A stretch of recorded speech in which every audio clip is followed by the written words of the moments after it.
So ito mga hugasan natin, ito yung mga pinagkapihan, ayan, pinaglagyan ng tea, ng juice, nag-frap tayo kanina, ayan, tapos nag-check tayo ng temperature ng gatas, gumawa tayo ng Turkish coffee, ayan, pinalagyan ng mga kape, Turkish coffee, nag-shake tayo, okay, so ayan guys, nag-art tayo, so marami tayong hugasan ngayon. So yung gagawin natin ngayon ay maghugas-hugas naman tayo, okay?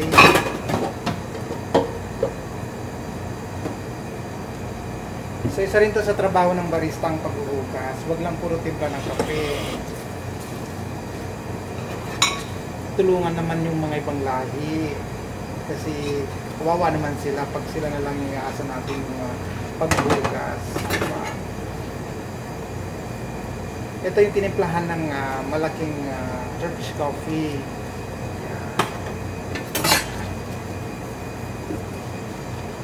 Sa mga barista dyan na hindi naghuhugas-hugas ng mga ginamit, galaw-galaw naman.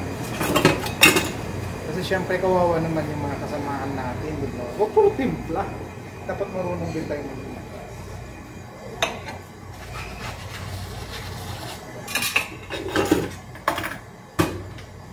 Ma-remember ko kasi nung nag-apply ako sa Pilipinas, nakalagay doon na pagka barista, kailangan marunong ka din sa cashier, marunong ka sa paghuhugas. So, kasama yan sa pinirmahan na marunong ka dapat maghugas. Okay.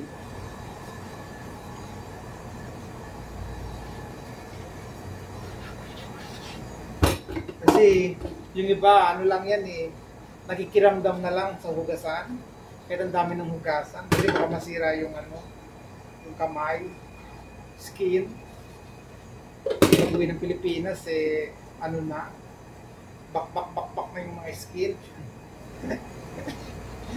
Yung mga nakarelate dyan, comment naman kayo sa sa baba.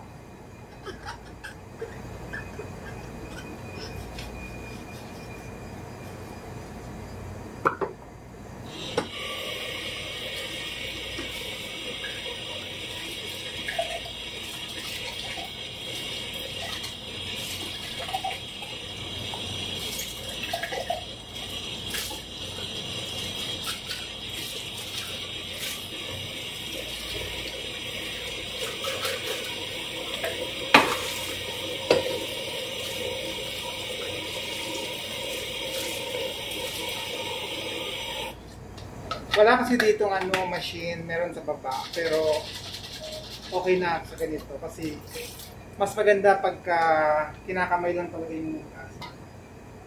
Kasi pag kinakamay mo siya, matatanggal yung mga lipstick.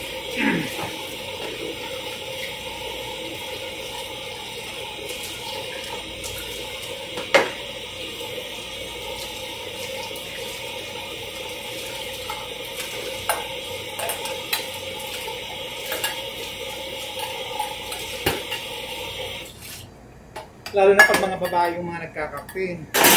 Naku, daming lipstick yan.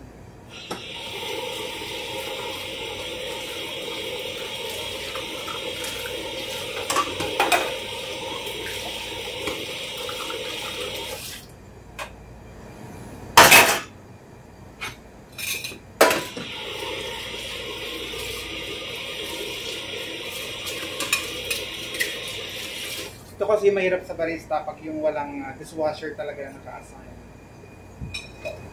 Pag yung lahat ng ginamit mo ay hugasan mo ng sarili mo.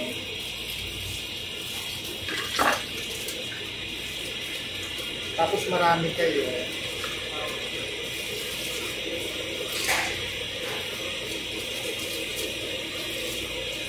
Ngayon, yan yung mangyayari talaga.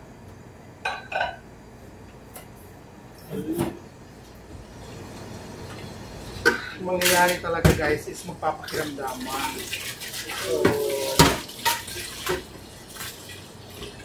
galaw-galaw. Pag ganito naman, kahit hindi na ito sasabunin, lang to, water lang, tapos dampihan mo lang siya ng foam para hindi siya mangamoy sa foam. sa gabi na lang pagkatapos ng closing time, yung pwede hapunan na lang siya. Kasi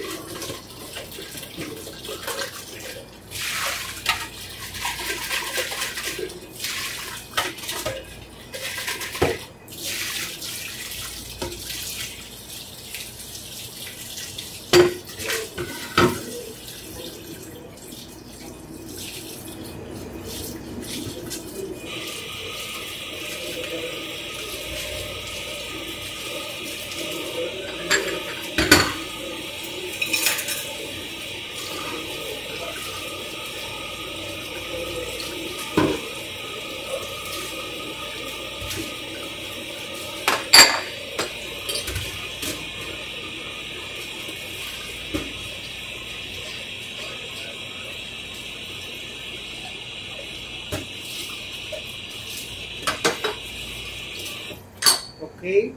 Kaya sa mga barista dyan na takot sa tubig, ugas-ugas din naman ha, kawawa naman yung mga kasamahan natin pag hindi tayo nag-ugas, okay? So thanks for watching and share nyo sa mga friend nyo mga hindi marunong mag-ugas sa counter, okay? Bye-bye!